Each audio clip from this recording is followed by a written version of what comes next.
Hey guys, it's Nicole and I'm back with another card making video. This one is birthday themed.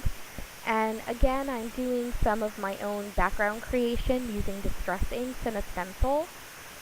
This stencil, I forget what company it's from, but it's a zigzag stencil, and it's a little bit flimsy. It's not quite as good quality as like MFT or Memory Box, so um, I'm applying a mask right now. Excuse me.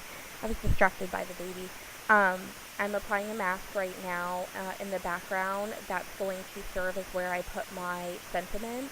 And I'm making sure I put this mask down with a lot of tape because the rows are very flimsy, and if you're not delicate when applying the distress ink, it can bend and really ruin a crisp image that you're trying to achieve. I have 3 distress inks, and I'm going to try to remember the names here. I have peacock feathers, and then cracked pistachio, and the green color that came out last winter, and I can't think of the name of it right now. Maybe you'll be able to see it on the video when I move the sponge. But I'm blending those into each other really well, and just, putting each one on a third of the card, and trying to be very delicate and careful to make sure the stencil doesn't move. And once I'm done with that, you'll see I'll pull off the mask. And even though the mask is not a perfect oval shape, I use it to serve as an oval for my sentiment. You'll see how I achieve that here in a second. But I really like the way that the background turned out. And now I'm trying to use an X-Acto knife to really peel off my mask. And you can tell it already kind of looks like an oval, so that actually worked out quite well. I didn't have an oval die to put there. And this sentiment is from an Avery L. Birthday Wishes set. That's really good. If you're looking for some good birthday sentiments in different fonts, I highly recommend that stamp set. It's really awesome. Now I'm using a precision pen from American Crafts in .03 to kind of just doodle around the oval and make it a focal point for that sentiment. I've pulled 3 glitter papers from a DCWV Glitzy Glam stack to cut out some balloons using a CC Designs medium and large balloon die. This is a really, really old die. This came out way before all the other balloon dies, and even though I own the MFT one, these size balloons fit my card a little better, so I went with them. And that DCWV pack is a 12 by 12 pack that comes with 2 of each color of glitter paper. So I chose the black silver and this nice green color to serve as the balloons for the front of the card. I'm actually, even though there's only 3 on the front of the card, I'm cutting out 4 of them because I'm going to use 1 balloon inside the card, because I always finish the insides of my cards as well. So I'm doing that cutting right now, and then I'm going to take my background back out and make a decision where those balloons are going to go, so that I know where I can draw the strings for the balloons.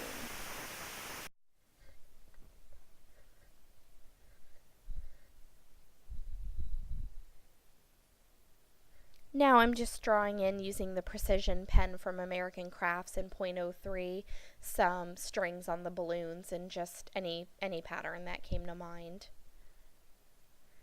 Then I'm going to adhere down my balloons. The black and the green one will be flat against the card, and the silver one that's sort of layered on top will have adhesive, dimensional adhesive on it, just to give the card a little bit of layering. And my adhesives were just not cooperating. Between my ATG and this little adhesive roller, they were both giving me problems, and I'm not really sure if that's because I haven't been in my scrap room utilizing these things on a daily basis and they dried out, or they, I don't know, had problems. So it was really frustrating that kept happening to me in both videos that I've recorded. Now I'm just laying these out, and what I really like about this card is it could be for a girl or a boy, and I could just have birthday cards on hand for set mailing out for anyone's birthdays that are coming up. So now before I adhere some sequins, I decide this is a good time to put it on my card base, which is black paper, 120-pound cardstock from Paper Tray Ink. And I'm just scoring it at 5.5, and this is going to be a side folding card instead of a top folding. I just wanted something a little different. So I'm adhering this down, and then I'm going to add some kind of whitish, clearish sequins that I just recently got from Simon Says Stamp. There's, you can see the bag there. I don't know what brand it is, but I know it was about $3 for that bag. And I'm adhering them just in random spots on the card using multi-matte medium. And in case you're wondering, before I record a video, I've often already made this card. Sometimes I just go in there and I don't feel like filming, so I make a card. And if I really like the way that the card turned out, or I thought it was a good card, before I put all of the material away, I set it up to record a video the following day. Sorry if you can hear my little one crying in the background. She's right outside the door with her daddy.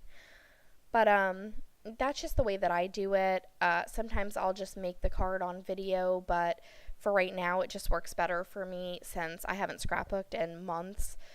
Creatively, I still, I don't know, getting my creative juices back, so sometimes I make the card and then I'm like, oh, that's pretty good, and then I film it the next day. So now I'm working on the inside of the card. This is Hawaiian Shores Paper Tray Ink cardstock, and I'm using that same Avery L. Birthday Wishes stamp set to stamp Make-A-Wish. And then that fourth balloon that I cut out of glitter paper, I'm going to adhere to the top right-hand corner, and then I'll draw a string from the sentiment to the balloon and adhere that on the inside. And that's it for my card. I hope you guys are enjoying these videos. So glad to be back on YouTube and a part of the YouTube community.